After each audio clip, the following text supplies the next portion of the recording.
Edgar Allan Poe, The Telltale Heart, adapted by Mark Veet. True, I had been, and I am, very nervous, but why do you say that I'm mad? The disease had not destroyed my senses, it had made them sharper, especially the sense of hearing. I could hear all things in heaven and in the earth. I could hear many things in hell, too. How could I be mad? Watch and listen how calmly I can tell you the whole story. It is impossible to say how the idea first entered my mind. I had no reason to do it. I loved the old man. He had never done anything wrong to me. I did not want his gold. I think it was his eye. Yes, his eye. He had the eye of a vulture, a pale blue eye with a film over it. Every time the eye looked at me, my blood ran cold. So I slowly made up my mind to take the old man's life and destroy the eye forever. You think I am mad. Madmen do not know anything. But you should have seen me. How cleverly and carefully I worked. I was very kind to the man the whole week before I killed him. And every night about midnight, I opened the door to his room, very gently. When it was open, I put in a dark lantern. It was closed so no light came out. Then I put in my head, slowly, very slowly, so that I would not disturb the old man. It took me an hour to place my head far enough to see him lying in his bed. Would a madman be so wise? When my head was in the room, I opened the lantern carefully. I opened it only a little so that a single ray of light fell on the vulture eye. I did this for 7 long nights, every night just after midnight, but the eye was always closed, so I could not do the work. It was not the old man who troubled me, it was his evil eye. And every morning, without fear, I went to his room and spoke to him kindly and asked him if he had slept well at night. You see, he would never think that every night, just at 12, I looked at him while he slept. On the 8th night, I was even more careful. I opened the door so slowly. I had never felt such power before, such triumph. There I was, opening the door, and he didn't even dream about my secret actions or thoughts. I laughed quietly, and maybe he heard me, because he moved suddenly. I did not draw back because I knew that he couldn't see me in the darkness. My head was in, and I was going to open the lantern, when he suddenly sat up in his bed and cried out, "Who's there?" I was quiet and said nothing. For an hour I did not move, and while I was standing there, I didn't hear him lie down. He was still sitting up in his bed, listening. He could feel that death was watching him. Then I heard him groan in terror. It wasn't a groan of pain. It had come from the bottom of the soul. I knew the sound so well.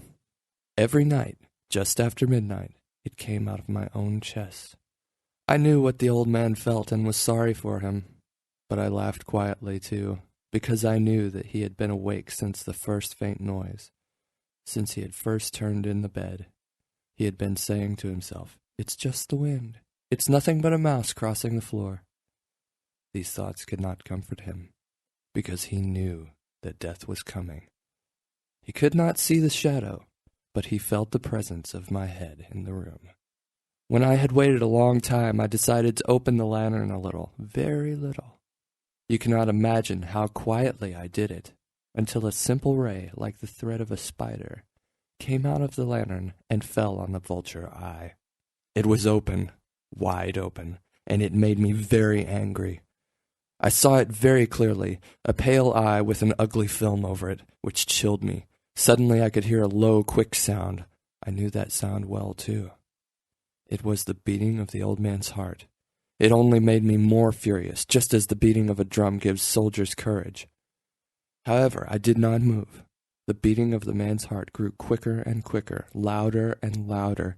His terror must have been extreme. Still I waited, and the beating grew louder and louder. Now I was afraid, because the neighbors might hear the sound. The old man's hour had come. I cried out loudly, opened the lantern, and jumped into the room. He screamed once, once only.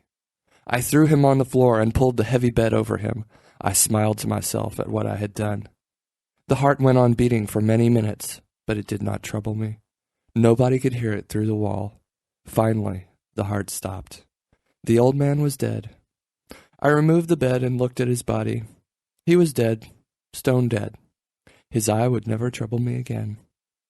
If you still think that I am mad, listen how carefully I hid the body. I worked quickly and silently. First I cut off the head, and the arms and the legs. Then I took up 3 floorboards and hid everything under them.